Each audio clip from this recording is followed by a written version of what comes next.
हिंदुस्तान ने पाकिस्तान के बारे में बात करना भी छोड़ दिया है। मोदी साहब कभी पाकिस्तान के बारे में बात नहीं करते हैं।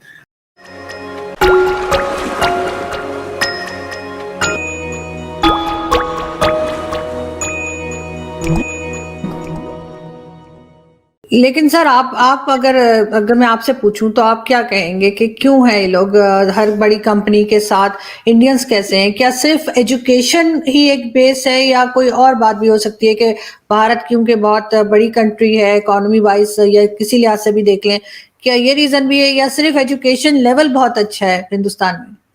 नहीं, भारत की बड़ी इकोनॉमी है, उसका इस पे कोई असर नहीं है, क्योंकि वेस्टर्न टेक वर्ल्ड में या बिजनेस वर्ल्ड में हर एक आदमी अकेला हो गया है। उसको अपने आप को साबित करना होता है कि वो यूजफुल है, कि उसमें वो पर्सनैलिटी है, कि वो इंक्लूसिव है, वो जो लार्जर गुड के लिए काम कर रहा है। और मुझे लगता है कि जो हिंदुस्तानी वैल्यूज़ हैं वो इस सब के लिए लोगों को अच्छी तरह तैयार करते हैं, क्योंकि हिंदुस्तानी लोग काफ़ी वेल राउंडेड इंक्लूसिव लोग हैं। और आप केवल इन टेक्नोलॉजी कंपनीज को ही नहीं देखिए, आप बाकी सेक्टर्स पे भी अमेरिका में जाइए, आप लीगल सिस्टम, लॉयर्स को देखिए, जजेस को देखिए, यूनिवर्सिटीज़ में प्रेसिडेंट्स को देखिए, डीन्स को देखिए, प्रोफेसर्स को देखिए। कुछ डिपार्टमेंट जो टेक्नोलॉजी डिपार्टमेंट्स है, जैसे कंप्यूटर साइंस, जिसमें मैं कई साल हेड ऑफ द डिपार्टमेंट भी रहा, वहाँ पे कभी कभी जो नए स्टूडेंट्स आते हैं उनमें से 50 या 100 में से 80-90% हिंदुस्तानी होते हैं। अमेरिकन 4-5% होते हैं, और इनमें से आधी लड़कियां होती हैं। ये एक और बहुत ज़रूरी इंपॉर्टेंट पॉइंट ये है कि हिंदुस्तान में जो विमेन की पार्टिसिपेशन है टेक्नोलॉजी हायर एजुकेशन सेक्टर में बहुत ही प्रोफाउंड है, और उसका रिफ्लेक्शन यहाँ है। और फिर जो इंडियन विमेन हैं वो भी हाईएस्ट लेवल्स पे पहुंची है। जैसे ट्विटर में जो सबसे ज़्यादा पावरफुल डिसीजन मेकर है वो हैदराबाद हिंदुस्तान की एक लड़की जिसका नाम है विजया गेड्डे, वो जो लॉयर है, एज ए लॉयर वो डिसीजन मेकर है। तो आप कहीं भी देखिए, किसी भी कंपनी में देखिए, और मुझे लगता है कि पाकिस्तान को इन चीज़ों पे ध्यान देना है। बिल्कुल, लेकिन सर जैसा कि आपका ताल्लुक कश्मीर से है तो आपको क्या लगता है कि कश्मीर का इशू जो है उतने सालों के बाद भी जो है क्यों सॉल्व नहीं किया जा सका, और उसकी सारा ब्लेम पाकिस्तान पे नहीं डाला जा सकता कि कहते हैं कि जी पाकिस्तान क्योंकि नहीं कर रहा, अपने लोगों को वहां से नहीं निकाल रहा या फौज को नहीं निकाल रहा, खाली नहीं कर रहा उस एरिया को। सिर्फ एक यही रीजन बनती है कि पाकिस्तान ऐसा नहीं कर रहा, या कोई और वजह भी हो सकती है जिसकी वजह से ये मुसलसल जो है हम देखते हैं कि क्लैश चलता रहता है हिंदुस्तान पाकिस्तान में? देखिए, ये कुछ पॉलिटिकल डिसीजंस पाकिस्तान में लेने हैं, क्योंकि आप जैसे देख रहे हैं हिंदुस्तान ने पाकिस्तान के बारे में बात करना भी छोड़ दिया है। मोदी साहब कभी पाकिस्तान के बारे में बात नहीं करते हैं। तो जब से मोदी साहब आए हैं 8 साल से, उससे पहले काफ़ी एंगेजमेंट था। जो यूपीए की गवर्नमेंट थी मनमोहन सिंह की, उस वक्त पाकिस्तान और हिंदुस्तान में काफ़ी एंगेजमेंट था पॉलिटिकल, और शायद कोशिश हो रही थी कि हम कुछ चीज़ करें, तिजारत बढ़ाएं और आगे बढ़ें। लेकिन अब वो सब कुछ बंद हुआ है।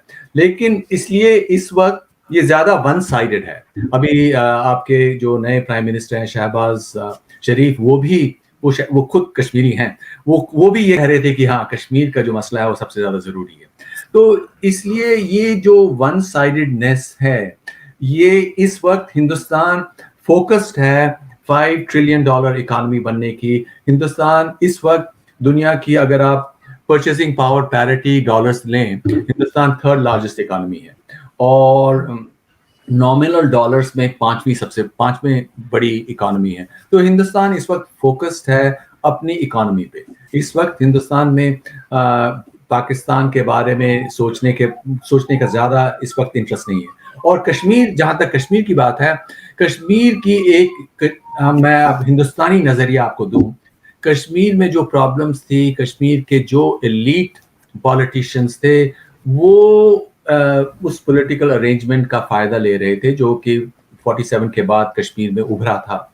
और जो पिछले 3 साल से जब वो आर्टिकल 370 हटाया गया, उसके बाद वहाँ पे جو پولیٹیکل ری آرگنائزیشن ہو رہی ہے یہ سمجھا جاتا ہے کہ اس سے کشمیر کی جو اکانومی ہے وہ آگے بڑھے گی اور مڈل ایسٹ سے یو اے ای سے اور باقی کئی ملکوں سے کافی انویسٹمنٹ بھی آ رہی ہے. تو مجھے تو یہ لگتا ہے اگر میں پاکستانی پالیٹیشین ہوتا میں کہتا ٹھیک ہے اس مسئلے کو ہم کچھ دیر ایک ٹوکری کے نیچے بند کر دیں اور 5 سال یا 10 سال کے بعد ہم دیکھیں کہ ہمیں کیا کرنا چاہیے.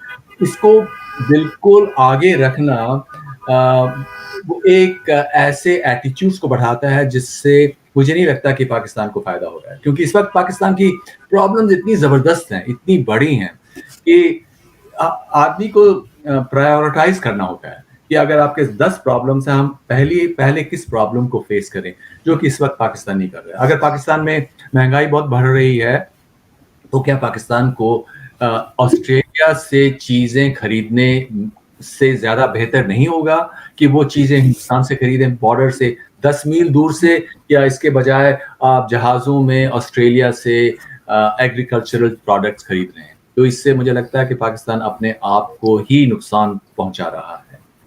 جب تک فزیکل فورس پیراماؤنٹ تھا, لیکن اب جو پوری دنیا ہے وہ فزیکل فورس سے پرے, جہاں پہ انفارمیشن, اب ہم انفارمیشن ایج میں گھسے ہیں.